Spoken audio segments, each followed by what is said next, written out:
and welcome to the Keiwear Show, where we talk about life, love, and the pursuit of happiness. I am your host, Keisha Mayo, and we have a great show for you on today. Today we have Joshua Robinson. He's a gospel artist, he's a record producer, a songwriter, and a musician. Welcome to the show, Joshua, and thank you so much for accepting my invitation. I'm so happy to have you. Please introduce yourself to my viewers.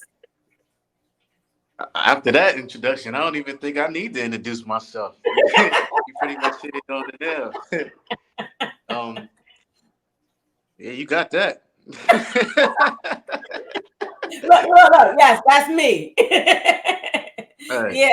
Well, you know what? We'll just start off, Joshua. You know what? What was your upbringing like? my upbringing was interesting. I was what they call a peculiar child. Mhm. I took interest in the things that most. I'm not gonna say all things that most kids will find, like uninteresting, but Mhm. music was the one thing I gravitated towards, and that was the one thing that I was the most consistent with. But I grew up, in the church, in a small Baptist church in the Bronx, Mount Lebanon Baptist Church, All and right, the Bronx in the house. That's where I'm from yeah, too. BX Yes, all day. yes. Yeah. Mhm. Um, yeah, so that kind of started off my musical journey. It was birthed there, and then as the years went on, I've always took interest into it, and so it just led me into who I am today.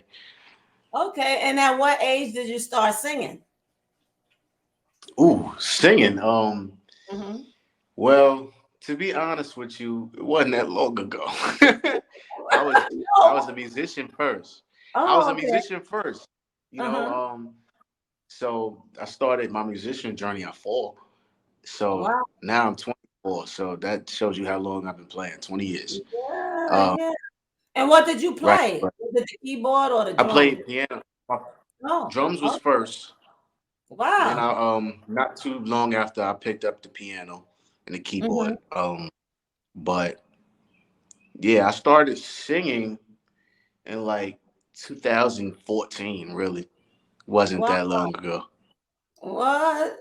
So, Yeah. and who was your inspiration growing up? I mean, because you could sing, you said, well, you just started, but who was your inspiration? What For made you want singing, to go from playing and the drums or the keyboard to now singing? well, I have different influences, but what actually started me off singing was a whole different story, which I'll get into. But um, my inspirations, um, anybody who knows me know that Fred Hammond is my number one inspiration. But then Yes. you also have more, like you have D'Angelo, you have John Legend, you have Frankie Lyman, Marvin Gaye. I grew up on a wide spectrum of music, so Mhm. Smokey Awful, Darwin Hobbs, Donnie McClurkin, the Winans, BBCC, all of them. The Wow. Winans, they was the Winans, and then the individual Winans. All of them played a significant part. Right. Okay, I got you. And I was gonna ask you, because sometimes people have gifts and they can play the drums or they could sing, but they don't want to go the route of being in the industry. They just want to do that at the church and for the Lord. At what age did you realize this is something that you really wanted to do and you wanted to be in the music industry? Well, that actually, I've always had that dream. I always had a dream of being something that involved music because, like I said, that was the only thing throughout my life that I was ever consistent with. So that Hmm. it didn't take me long to realize that that's what I wanted to do. But what happened was, and the story is so interesting that Hmm. when I actually started producing records, I never actually wanted to be an artist after a while. Once I started get dabbling in producing, I Hmm. wanted to just be a producer. But I had the ability to write songs and, create. So, I Hmm. would do that. But then what happened was nobody really wanted to take me serious as that. People Okay. only see me as the musician. They didn't see me as the producer, Hmm. and I would write these songs and nobody would, tap into them. So I was like, Hmm. you know what? You have the ability to sing. You Okay. have the ability to do all these things. How about you just record the music yourself. And this Mhm. way, further down the line, you know, have your catalog, and Right. people will then have a reference to go by if they Mhm. ever decide to use you as a producer. But what happened was, for 3 consecutive years, I was doing secular R&B music. Oh, okay. So that started that. And then Mhm. as of November of 2022 is when I started doing gospel. Wow. And now, for those who may not know, what is the job of a record producer? A producer is pretty much the glue that brings it all together. Okay. Um, some people say, you make the producer makes the beats, the Mhm. producer makes the music. Um, the producer pretty much organizes everything. He puts it together. He or she puts it together. So just because you know how to make a song, you know how to play instruments and make a track, that doesn't make you a producer. That just makes you a beat maker or a musician. A You big know, maker. right. The Mhm. producer is the one that says, all right, I want this here, I want this there. We're gonna put this there, we're gonna do this like this. This is how Right. it needs to go. That's a producer. Got you. And Mhm. did you have a mentor along the way? I have several mentors. As far as like, not not Teaching so much teaching direct you rope. until Mhm. as of like maybe 3 years ago. Mhm. But I just had an ear for it, but I had those producers that I listened intently to, like Rodney Jerkins, and of course Quincy Jones, Mhm. Ted Riley, Timbaland, even stuff like that. But as of recently, about three years ago, man by the name of Steve Cooper, who he's the producer songwriter for the group Fire, and I Right. started playing with them. But what happened was, in the process of me, working with them, I was, granted the opportunity to actually sit behind the scenes in the creation of everything and Mhm. see how he does things. And so that you know that helped me figure out, all right, even in a more detailed, way, kind of Mhm. navigate my way through. So yeah, big shout outs to Uncle Steve. Right, right. Big shout outs to all of them because that's my peoples too. Yeah, yeah, I yeah, love yeah. the Blue Fire. I love them, absolutely love them. But yeah, so you're actually playing the keyboards for them, Yeah, I play right? keys for them, yeah. Right. And And I played on. how did that door open for you? Oh, that was a funny story. So there was this concert. There was this big like quartet concert that they was having. And matter of fact, my sis Bree Holly, she had her anniversary concert. So the group Fire was a part of that you Hmm. know concert, and so I was just sitting there. I'm listening to them, and they smacking as always. Um, Right. but after them, it was like another group, and I wasn't playing for anybody at the time. I was Hmm. just there. But Hmm. I was just one of those guys that if somebody saw me around, they'd be like, "Yo, hop on," right? So I Hmm. just started playing. I'm just playing, not thinking nothing of it. And then after the concert, now I'm just kind of fiddling around.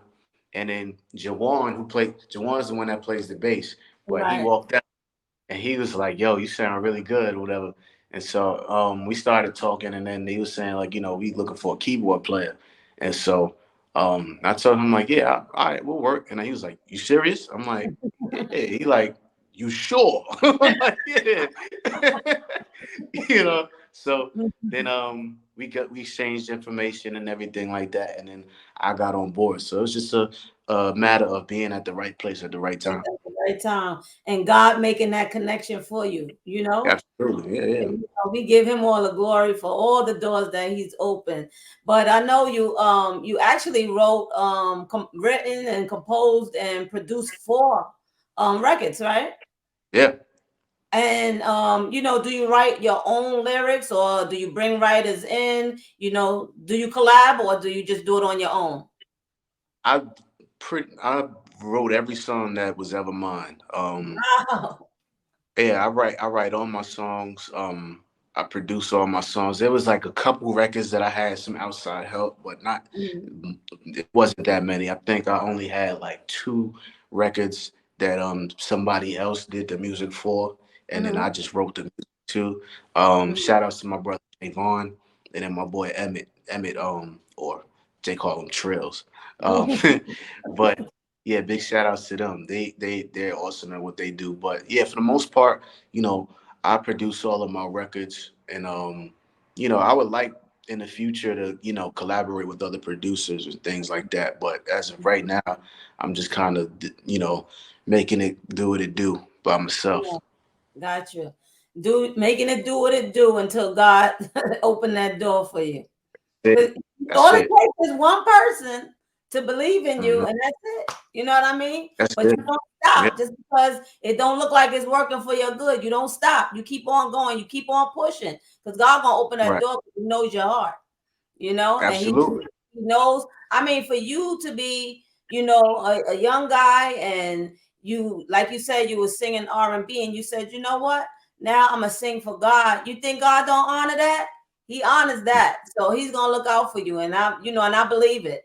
And then I also wanted to ask you because I know the latest title of your album is From Darkness to Light, and we'll get into that. But I just wanted to know what are the titles of your first three projects?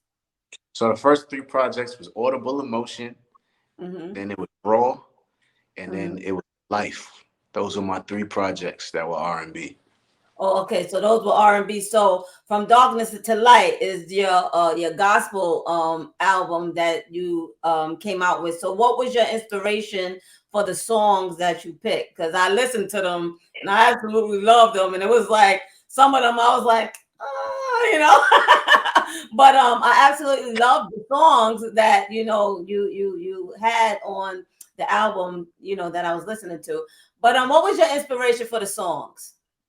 So what happened was this, right? In the process, so that was an R&B album at first, right? The whole thing was an R&B album. Some of the songs weren't made yet, but for the most part, they were R&B songs. And so what happened was, while in the midst of it, you know, God just sent a bunch of confirmation from people that I was connected to, people I'm close to, you know, Mhm. people who I've never spoke about me even thinking about going gospel was telling me, hey, you know, if you went gospel, this would be a lane for you because, you know, you don't see a lot of gospel artists, you know, really taking that approach to it. So, you know, and mind you, I'm not telling anybody this. It's just people are telling me this Right, right. after, you know, thinking about it and praying about it. And so that was the first sign. The second sign was God telling me himself, hey, son, listen, if you do these things in my name, I can give you way more than what the world can give you. Wow. Like telling me Wow. that straight up. So after that, after God told me himself, I didn't need any more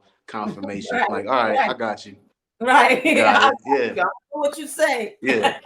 Uh-huh. You know. And I mean, and you So do it all because you do your music. You give a little R&B, neo soul, funk. I saw a video with you doing quartet. You know, is your family? Do you come from a musical family, or are you the only one in music? well, my mother's an excellent singer. My father used to be a DJ, but you know, I can't really say I have a long lineage of like family, like sporadic, you know, spurts. Like I had a great aunt, Rebecca, who she Mhm. played piano and she sung too. I never got to meet her, but I wish I could have, you know. But Right. I can't say like I have a long lineage of, you know, Uh-huh. um musical family. However, I attribute a lot of that to the church that I came up in because my my first mentor ever was you know, Reverend James D. Morrison. He was the Uh-huh. first the first. He was a heavy quartet. He was a quartet. How people look at Doc McKenzie and the highlights and, you know, Uh-huh. all of them. That's Mhm. how I looked at my past my former pastor. Mhm. And I call him Pop. You know, but yeah, that was my biggest inspiration at the young age, and like to this day, like I still remember him breaking out in devotionals, you know. So Right. that's what kind of started all of that. But I can't say I have like a in my bloodline. I have a long lineage of, you know, musicians. Hmm. Well, I tell you, I love the Red Book hymns because I'm a hymn person. I love hymns, boy. Give me Me a too. hymn The cuts deep. and Peace of Mind is, I mean, you have some really good songs, you know. Thank And what I love about you is what you said when you said you don't wait on anybody to make things happen. You make it happen for yourself. And that's Absolutely. the blessing in itself, So are you at a church where you live now, or you know? Yeah. Okay. I go to Wells Cathedral Church of God in Christ in Newark, New Mhm. Jersey. Um, Oh, that's okay. my pastor, my spiritual father, Pastor James Daniel Williams Sr. Mm-hmm. Was, but yeah, that's my And are church. you a musician there? I play keys at Or the you play church the keys? alongside my band. Yeah. So that's awesome. So what mark do you want to make in life?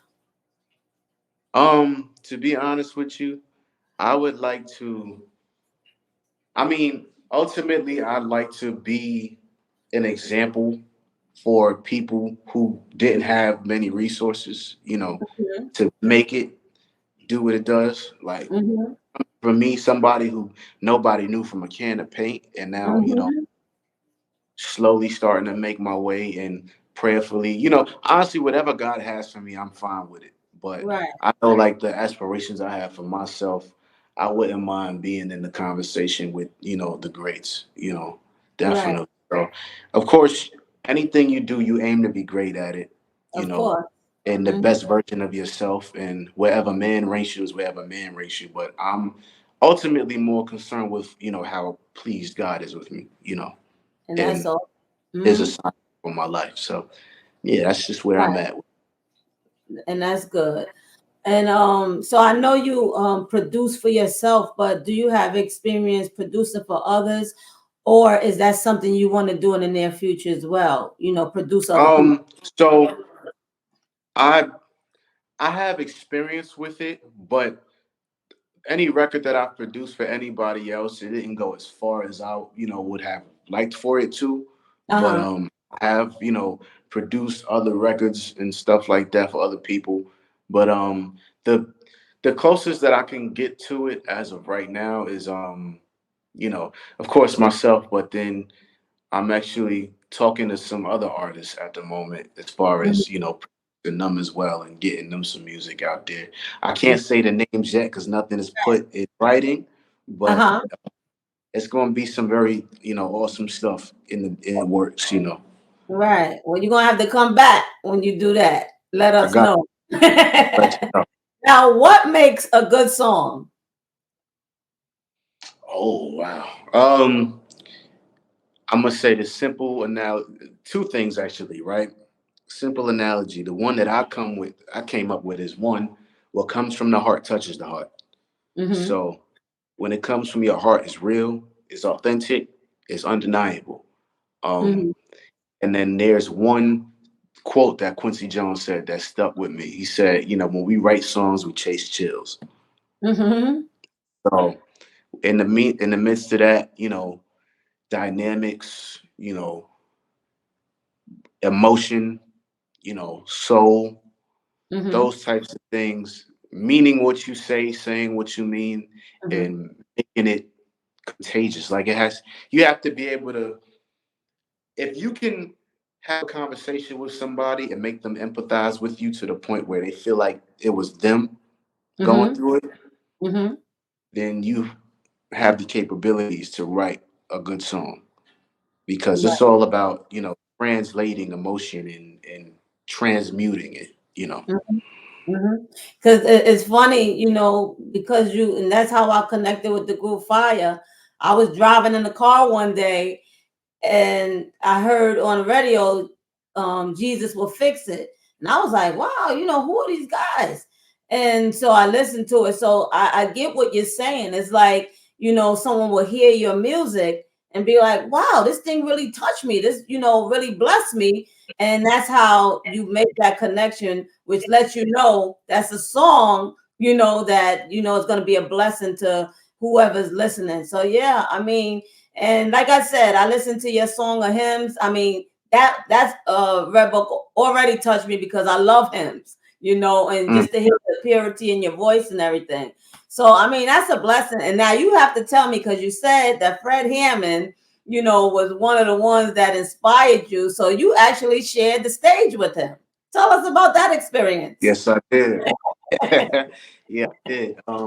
It's a 2021 Soul Train Awards, and so that was another moment where God just showed up and showed out. It was a time period where I was like, I was going through a lot of, transitions in my life and stuff that, kind of left me down. And Mm-hmm. there was a friend of mine who, she was actually on the stage too. But at first, this was her situation. I wasn't a part of it. She called me. She was like, "Hey, guess who I'm about to sing for?" I'm like, "Who?" And she was Mm-hmm. like, "Guess." I'm like, "Yo, I'm terrible at guessing." She was like, "Josh, guess." And I'm just like, "Who?" And then she said, "Fred." Now she said that, I was happy for her. I'm just like, "Yo, that's awesome. I Right, can't wait, right. can't wait to see it." I'm really Mm-hmm. like, I'm happy for her genuinely. Right. So here's where the kicker is, right? So maybe like 2 weeks later, we getting closer to the date. She calls me back. She was like, "I got some bad news for the camp, but good news for you, right?" I'm like, "What Mm-hmm. happened?" So she was like, "So one of the tenors had a family emergency or something like that. And he backed out. So they short, one singer. And I thought of Mm-hmm. you want to do it." And I was and I'm gonna tell you what was so funny. It was Uh-huh. funny the face that I gave her. Cause when she said it, I looked at her like you really come on. you know, Uh-huh. Absolutely. So I got to then, proceed with all the, COVID testing and everything like that. It was a bunch of COVID testing. And then finally met him in the rehearsal and everything. He's such a cool guy. Mm-hmm. He's such a cool guy. He's about his business, but he's cool, he's fun, he's hilarious. um I think one of the funniest moments was actually after the actual performance. We Mm-hmm. all walked off on the side stage, and everybody's adrenaline is up and everything, and we all just walking. Now, if anybody been to the Apollo on the side Yeah. on the stage, it's not really too many places you could go. You could either go Right. upstairs or downstairs. And so, or outside, right? And I didn't know where to go after that. I know Right. like my stuff was upstairs, but I didn't know where to go. And so Mm-hmm. we all just like walking in circles, and Fred was like, "So anybody going to so anybody gonna tell us where we gotta go?"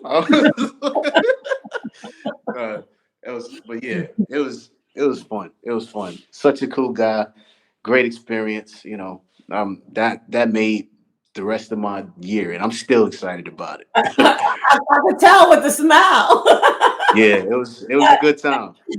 But I was gonna ask you what was one of your memorable moments, but that was it right there.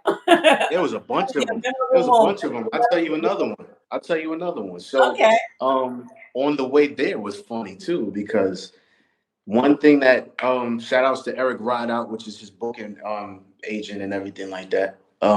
So he told us one thing you do not do is be late. Fred hates lateness, right? Yes. So I'm I like, hate okay, it too.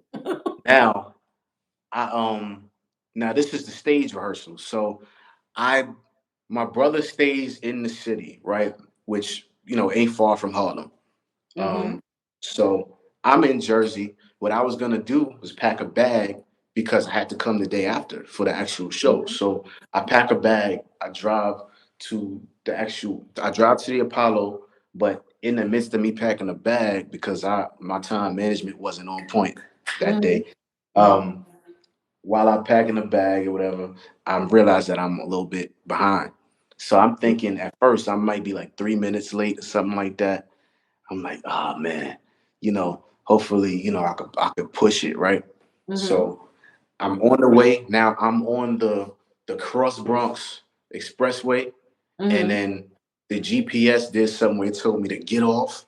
So I Mm-hmm. got off, and then it recalculated, and it took Mm-hmm. me 20 minutes off of my route.